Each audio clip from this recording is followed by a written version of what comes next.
군산항이 정부가 지정하는 해상풍력발전단지 지원 항만으로 최종 선정됐습니다.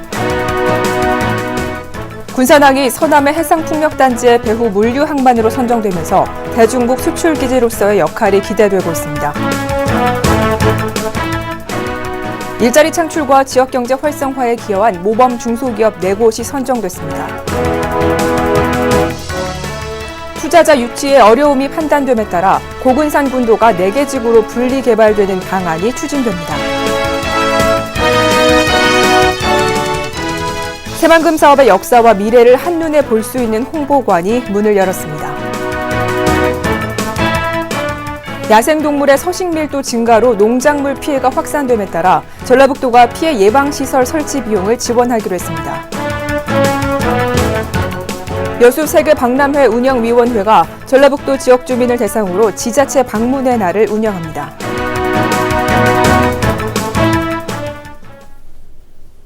도민 여러분 안녕하십니까? 전북 도정 주간 뉴스입니다. 군산항이 정부가 지정하는 해상풍력발전단지 지원 항만으로 최종 선정됐습니다.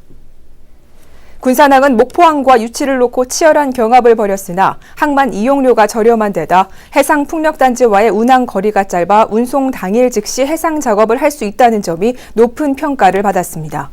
정부는 지원 항만 건설사로 선정된 컨소시엄에 앞으로 2년 동안 총 260억 원을 지원할 방침입니다. 군산항이 서남의 해상풍력단지의 배후 물류 항만으로 선정되면서 대중국 수출기지로서의 역할이 기대되고 있습니다. 군산항의 경우 풍력산업의 기업 집적화에 물류 활성화가 더해져 수출입 전진기지로 부상할 수 있다는 장점을 지니고 있습니다. 군산항은 특히 풍력산업의 최대 시장인 대중국 수출기지 역할을 할 수 있다는 점이 이번 평가에서 높은 평가를 받았으며 물류 환경도 개선돼 군산 산단과 현재 조성 중인 새만금 산단의 기업 유치에도 긍정적으로 작용할 것으로 보입니다.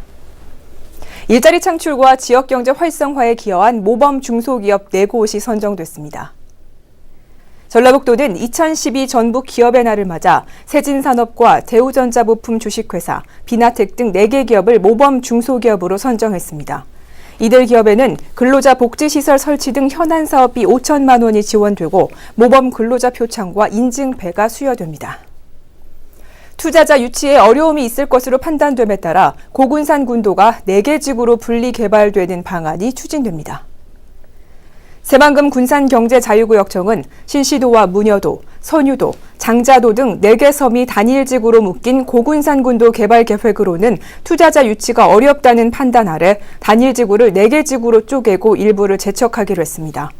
이에 따라 새만금경제청은 오는 9월까지 개발계획 변경 승인 절차를 마치고 고군산 역사를 테마로 한 어촌체험 테마파크와 복합해양리조트, 힐링센터 등의 시설을 도입하고 지구별로 다양한 프로그램을 운영할 계획이라고 밝혔습니다. 새만금 사업의 역사와 미래를 한눈에 볼 수 있는 새만금 종합홍보관이 문을 열었습니다.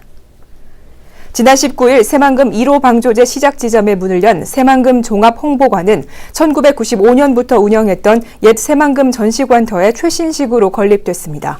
지하 1층, 지상 3층 규모의 최첨단 영상을 갖춘 홍보관에는 친환경 새만금의 미래와 토지 이용 계획을 담은 영상과 전망대 등이 마련돼 있어 새만금의 과거와 현재, 미래에 대한 정보를 만나볼 수 있습니다.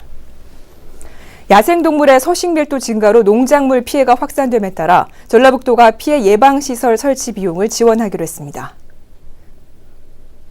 피해 예방시설은 전기 충격식 울타리와 철망 울타리 등으로 전라북도가 설치 비용 가운데 60%를 지원하고 나머지는 농가가 부담해야 합니다. 이에 따라 전라북도는 야생동물 피해 농가 등을 대상으로 신청을 받은 뒤 올해 4억 원을 들여 고구마밥과 과수원 등의 피해 예방시설을 설치할 계획이라고 밝혔습니다. 여수 세계박람회 운영위원회가 전라북도 지역 주민을 대상으로 지자체 방문의 날을 운영합니다. 도내 14개 시군별 방문의 날로 지정된 날에 해당 지자체에서 발행한 신분증을 매표소에 제시하면 기존 관람권 가격에서 90% 할인된 가격으로 특별 관람권을 구매할 수 있습니다. 이는 더 많은 사람들에게 여수 세계박람회 관람 기회를 제공하자는 취지에서 마련된 것으로 전라북도의 지자체 방문의 날은 다음 달 8일까지입니다. 이상으로 전북 도정 주간 뉴스를 모두 마치겠습니다. 고맙습니다.